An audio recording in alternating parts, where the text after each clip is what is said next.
Nakilala sa pangalang Justin Joseph Baisa, dugong Ilocano mula Bambang Nueva Vizcaya. Laman ako noon ng basketball court sa kalsada, kasama ko bangko sa Ibors Pingping Box at Titisraya. Yo, what's up guys? This is your boy again, Daddy Kabulin, your Daddy Kabintage again guys. Yan nga guys, kamusta naman kayo guys? Kamusta naman tayong lahat guys? Yan, time check in guys is 5:10 in the afternoon guys. Ngayon guys, for today's vlog is magbablog tayo guys. Malamang vlog nga di magbablog tayo guys. For today's content pala guys is pipick upin natin guys yung napanalunan ko sa raffle guys. Nasa Salakot guys yan, Salakot. Chay muna tayo guys kasi hindi pa ready yung taong pagpipick-upan natin at i-interviewin natin siya mamaya guys. Siyempre guys, hindi na tayo nagsombrero kasi nga yung kukunin nating napanalunan natin guys is Salakot guys. Isusuot natin yun mamaya guys. So guys, chay muna ako at antabayanan nyo guys ang interview ko. Let's go! At na, dumating na! Si Utol, CK. Ayun yan. Gandang hapon. Kamusta Utol? Okay lang. Ganun pa rin, buhay-buhay. Everyday grind, no? Siyempre, kailangan grind. Gusto pala mga tol, shoutout sa inyo lahat. Shoutout para kay Utol Justin natin yan. Supportahan natin yung page niya. JJB, KIB, tsaka Utol CK din. Caps of the Hooks yan. Yung page niya yan. So ngayon Utol, getting to know more each other naman. Sa'yo, tanong ko lang. Ayan, so taga saan ka Utol sa Pinas? Taga Makati ako. Makati. Ngayon, sa Malolos yan. Sa Bulacan. Diyon kami nakakuha ng bahay. Pero ang probinsya ng family yun? Probinsya ng family namin is sa Bicol. Bicol talaga. Tapos sa mother side ko naman is Samar. Okay. So, Utol, kailan ka nagkahilig sa pagsasalakot? Dati talaga wala akong hilig sa pagsasalakot eh. Kasi dati talaga ang pinakahiligan ko, alam mo naman pag mga basketball, di ba? Alam mo yan, pag tulad ng sayo, Michael Jordan, di ba? Brian. Puro mga gusto ko dati mga shoes ni MJ. Pangarap dati natin yan. Ang mamahal sa Pilipinas yan, di ba? Grabe. Sobra. Hanggang picture pa lang tayo nun eh. Kaya nga eh. Wala tayo. Hindi natin afford yan. Kailangan pa natin mag-ipon mo kaya So yung napunta ako rito sa UP, yan, nahiligan ko ng sapatos. So sobrang dami na rin. Siyempre, hindi mo na rin magamit. So pinadala ko sa Pilipinas. Unang-unang salakot ko is yan, mga Jordan na cup. Mga kwan siya. Mga Nike. Mga Nike. Yan, so ang mamahal pa eh. Mahal din eh. Kaya parang 200 ganun din. 200 Mahal din guys yung mga Nike. Jordan na sombrero. May 400 pa nga na Jordan eh. Sa may Nike Utol. Masyadong masakit. So unang sombrero ko dati na 2021, nag-start ako ng retro. Retro muna. Retro kasi. Pero anong mga Mitchell Ennis na NBA? NBA New Era. Yan, mga ganyan. So wala pa, hindi pa nagpapakita sa sa Facebook ganyan. Kasi nahiya pa ako eh, puro lang ako, puro tawag doon na retro lang. Oo, yung hindi ka makikita sa camera. Nung nag-start ka? Ganun. Nag-live sell? Nag-live sell. Nahiyain pa ako yung, may nakikita na ako mga vintage, kaya alam, grabe ang mahal ng mga presyo ng araw. Namangha ka din? Oo, namangha. Sobra. Ang talagang pangarap ko talaga dati yung Shadow na Raiders eh. Yung Raiders na Shadow, tapos yung NBA na Bulls. Ayun nga guys, maalala nyo kung yung interview ko din kay Sir Ray Herbacio ng Kingpin Vintage is pinasok niya din yung pagla-live selling ng Salakot kasi na-amaze siya or namangha siya sa mga presyo ng mga Salakot. Then of course, syempre hindi na mawawala doon. For sure, may profit ka. Siyempre naman. Kaya siguro maraming nainggan yung sumusubok sa ganung larangan. Ayun. Utol, kamusta naman ang pagla-live selling natin? Awa ng Diyos, okay naman. Shoutout nga pala sa lahat ng mga nagda-live selling dyan. Siyempre minsan mahina, matumal, hindi talaga mawawala yun. Kaya yung mga nagsisimula dyan, tuloy-tuloy nyo lang yung grind nyo. Kasi hindi naman lagi swerte tayo. Minsan talo panalo, kaya nga cup game eh. Pag cup game, kailangan ka dyan na yung haba ng pasensya, tapos tiyaga, tama. Tsaka higit sa lahat ang pinakapunan mo dyan yung yung tiwala mo sa tao. Tiwala, tsaka yung honesty mo din. Yun, honesty mo sa kasi kung wala kang, hindi ka honest sa mga kliyente mo, mga customer mo, hindi ka babalikan utol. Oo, Tama. babalik. Tama ka doon. Kasi Transparent dapat. once na makuha mo yung tiwala ng mga iba na nagtulog sa'yo, ano ka, tawag doon na may profit na pupunta sa'yo. Oo, tama. Kumbaga magugulat ka na lang, mayroong magme-message sa'yo, magpe-PM, Mhm. kahit hindi ka muna mag-live, magugulat ka, may mga message na darating sa'yo. Then, may mga every Masaya. live, Oo, may mga every- bagong oo, mga bagong tao tao na na nanonood papasok. sa atin, Yan. di ba? Yan yung mga bagong tao na papasok sa live. Tsaka sa mga buyer din, syempre, kailangan din natin silang respeto. Number Siyempre, one.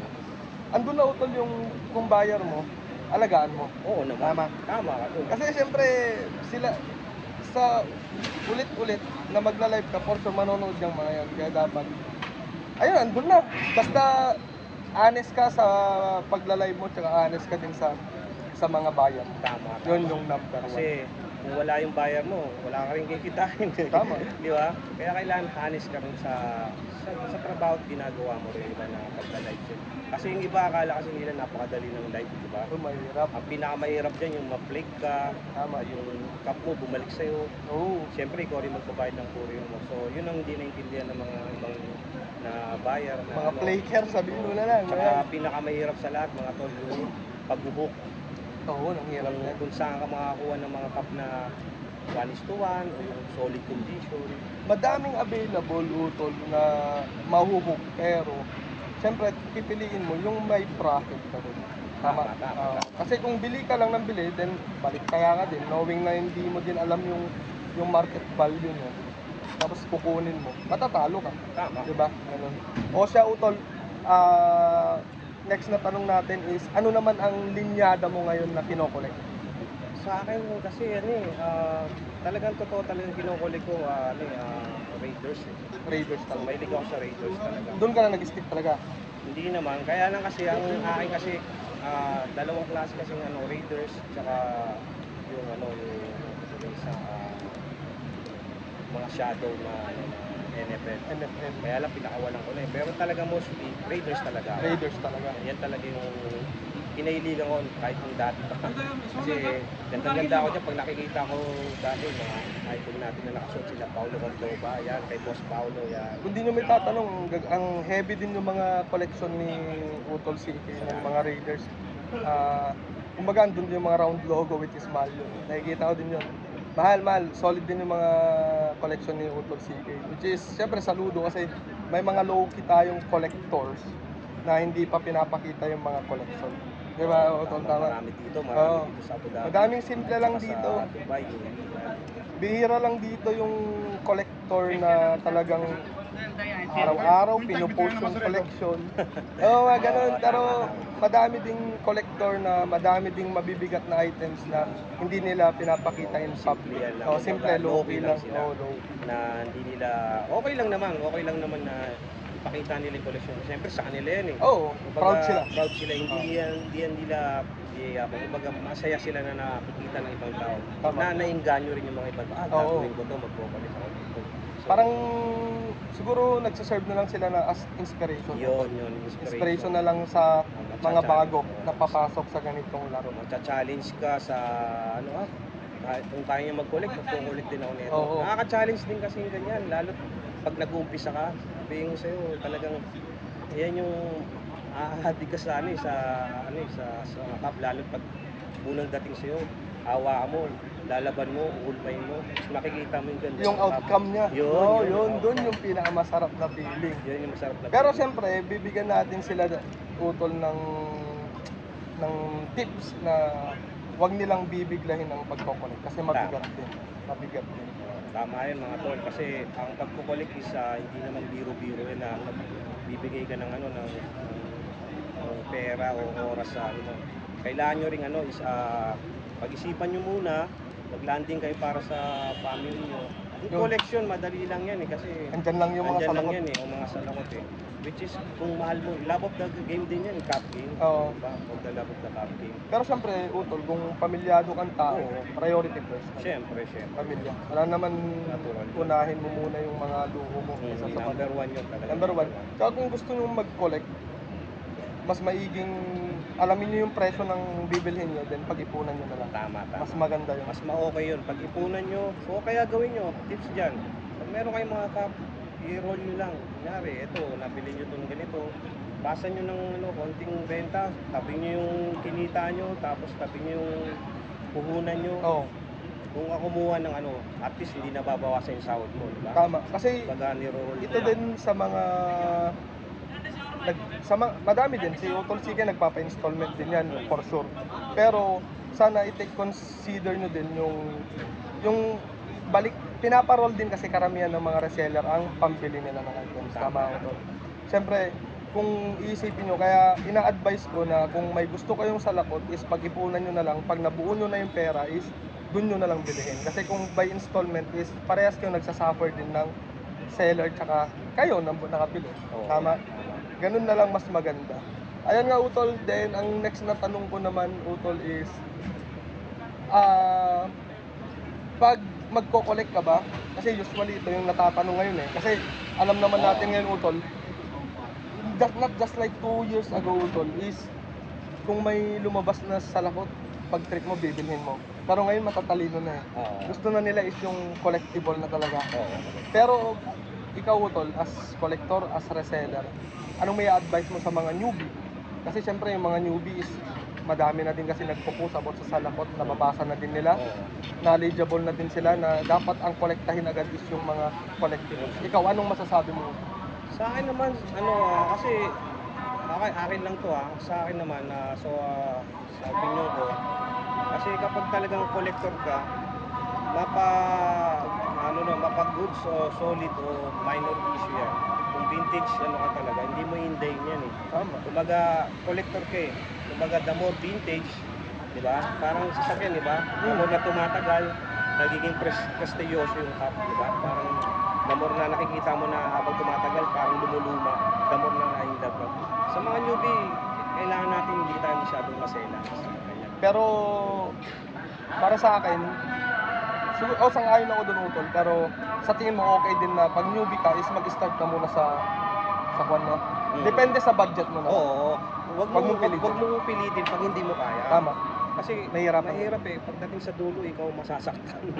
Kumbaga, baka may plague mo pa, di ba? Kasi meron tayong sinasabing joy miner, di ba? Na baril ka ng baril, tapos hindi mo alam yung binabaril mo, malaki na pala. Tsaka madami ding mga dami account ngayon. Oo, Utol. dami. Hirap din magtiwala. Tsaka number 1, mga tol, isipin nyo, huwag kayo kagad magme-message sa mga barilan nyo kasi maraming gumagawa ng fake account.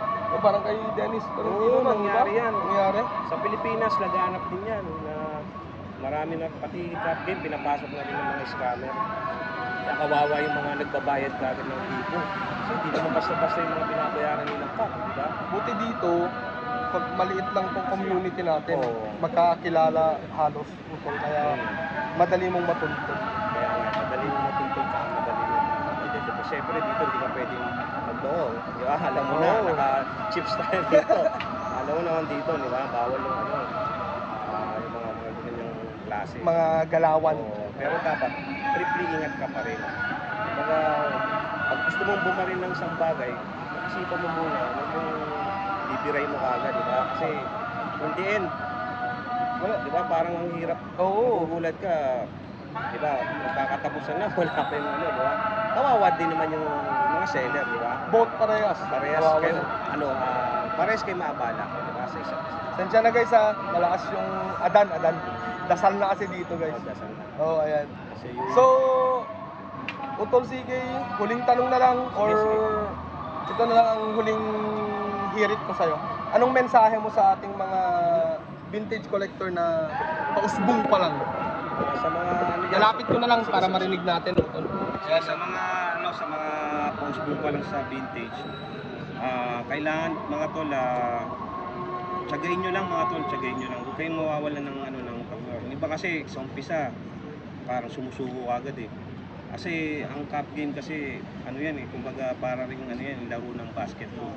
Kumbaga kailangan mong maging matatag, kailangan mong pasensyoso sa paghahanap, sa pag-collect, lalo na yan. Tsaka Kumbaga hindi mo alam kung mananalo ka o matatalo. Kaya nga captain, di ba? Mm. I-ready mo na yung sarili mo dyan. Pag pinasok mo yan, dapat handa ka, di ba? Handa ka sa mga senaryo na pwede mong di ba? Maharap. Maharap kasi encounter. talagang ang cup game is mataas talaga, lumalakas na ang cup game talaga. Kahit sa buong mundo yan, maraming cup game. Hindi lang Pero, dito sa pero pansin ko, Utol, medyo parang bumabagsak yung presyo din ng iba na. Oo, kasi minsan kasi sa dami ng product, di ba? Pag maraming product kasi lumalabas, di ba? Mababa ang demand. Oo, The more na maliit yung product, tumataas yung demand. Para rin siyang ginto na bumababa, tumataas yung currency niya. So yun, isa-shortcut lang namin ni Utol CK. Pag gusto nyong mag-collect is mas maiging pag-ipunan nyo na lang muna. Pag-ipunan nyo muna, siguraduhin nyo muna yung kung talagang gusto nyo ba tong na to. Kasi kapag once na pinasok nyo yan, ako nagsasabi sa inyo, Ma-addict ka. ma-addict talaga kayo. Oo. Hindi nyo masasabi na, hindi ko na nito. Hindi, ang isang cup nyo magiging 2, 3, hanggang sa dumami na yan. Diyan na magiging start yan. Hindi mo mamamalayan. Hindi mo mamalayan na malaki na pala yung mga, siyempre hindi mo, nagagastos mo, andun na din. So ayan, i-present na namin yung napanalunan kong item sa raffle ni Utol CK. Yun, maganda O, yan. ikaw maglabas, Utol. Sige, labas natin yung panalunan ng kapatid natin na si Utol Justin. First prize yan ha, First Utol. prize. Ayan, oh. Ito yan. Alam mo ba, Totol, ito isa sa mga napakagandang i-collect din, D-Line Iverson. Yan, D-Line. Oh, with hangtag pa with pala, hangtag, Utol. brand new dead stock. Ganda. Ayan yung tignan nyo. Ayan, Diba? itim na itim, Utol. Grabe yan. Kaya suwabe yung nakakuha nito. Yan, congratulations sa kapatid natin kay Utol Justin. So, solid. Maraming salamat, Utol, dito. So, susot na natin. As I said, di na ako nagsombrero kasi nga salakot kung kukunin natin. Maraming salamat, Utol. Ayan. Pero ito, Utol, magkano ang presyo sa market nito? Pag individual, individual kasi in-out ko talaga yan nasa 1.8. Oh. 1.8. So sa Pinas nasa 20 to 25k yan. Yung condition niyan depende pa. Kasi yan dead stock condition talaga yan. Mm-hmm. Kaya mataas yan. Kasi Oo nga. tingnan mo naman, Puti. Ang puti ng sweatband. Mm-hmm. Kaya yan talaga, mataas talaga yan. Lalo mga black. At saka yung team na yan is bihira yung team na yan. lalo Kay lumalabas. Iverson yan Kay Iverson yung team na yan. Pero pag without hangtag, Utol, Without mga hangtag, magkano? siguro Papatak ng siguro mga 18 o 16 yan.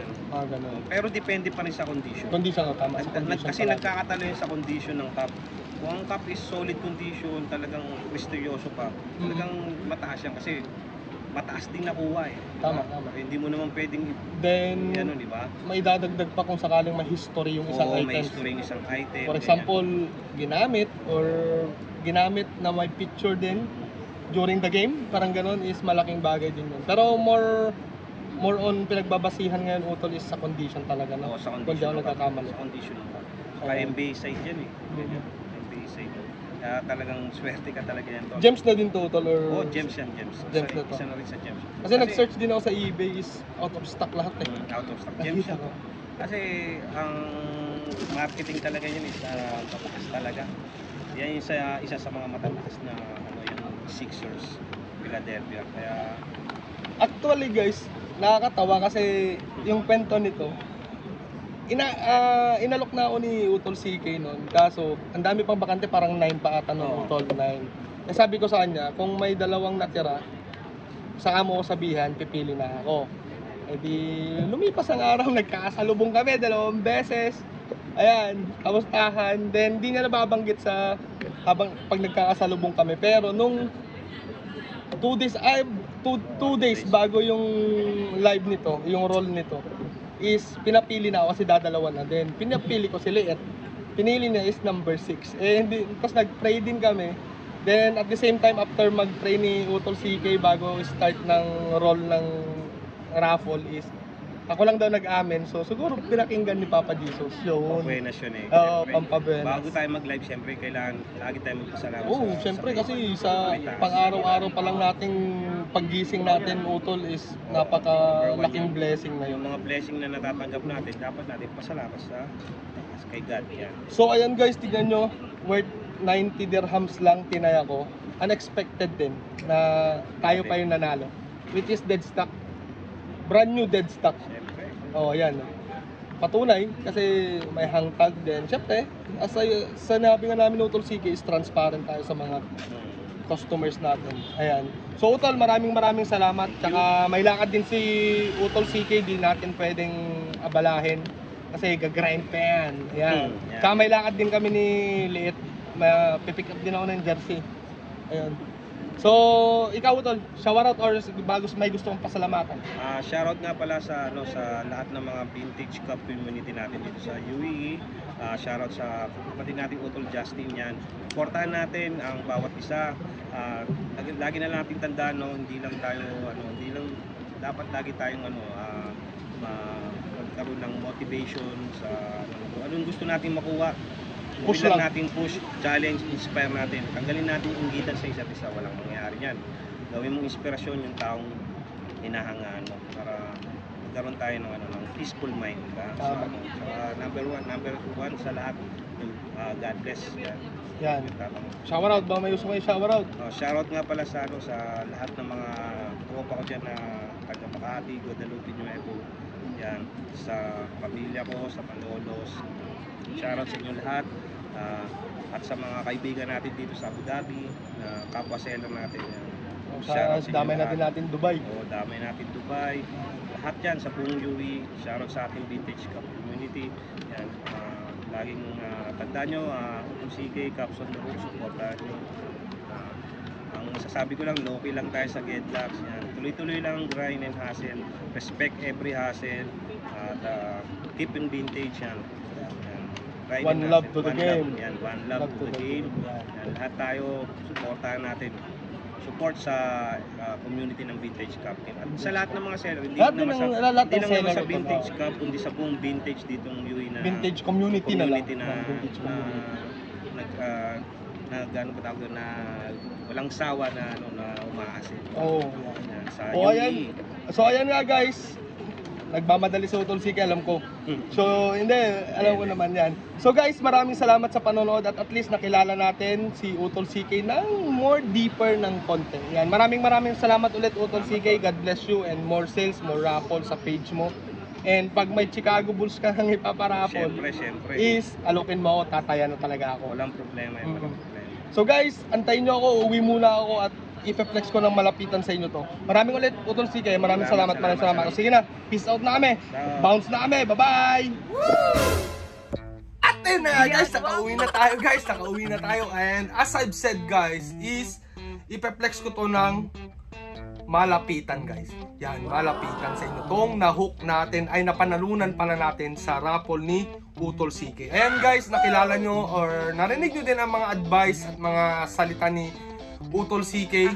Yan is sana'y makatulong sa mga aspiring vintage collector out there din. That's pretty good. At saka maging inspirasyon din siya sa mga reseller. Sa gustong pumasok sa reselling ng mga hats is sana maging inspirasyon din yung mga salita ni Utol CK kanina. Ayan, at saka wag nyo din kakalimutang suportahan Utol CK sa Facebook at saka ang Caps on the Hook guys. Yan, magaganda at nagpapastil din si Utol CK. Ayan nga guys, maraming salamat Utol CK at pinaunlakan mo ang aking imbitasyon. Parang maganda pala yung mga ganun guys, no, yung talagang interview na katabi mo yung kausap mo kaysa yung voice message. Kasi kay Sir Ray nun, kay Christian, wala kasi silang oras nun eh. Ayan, buti yung napagbigyan tayo ni Utol CK, which is hectic din ang schedule ni Utol CK. So guys, no further ado is ito na nga guys, ipeflex natin ng malapitan guys ang ating napanalunan guys. Let's go. Sa raffle ni Utol CK. Actually, third raffle ni Utol CK yun is tayo pa yung nanalo guys. Narinig nyo naman yung kwento ko is last two numbers lang pagpipilian, then pinili ko yung number 6, then yun ang pinili ni Liit guys, which is yun yung napanalunan namin. So guys, ito na nga guys, let's dive into our napanalunan guys na items. Eto na guys, ready na kayo guys, ayan guys. Black Dome lang naman guys, na Philadelphia 76ers guys, yan. NBA side logo with hang tag. Yan guys, so malutong pa yan guys, malutong pa guys, yan. Walang ka-issue guys. Ayan, hindi yan issue ha. Yan, issue.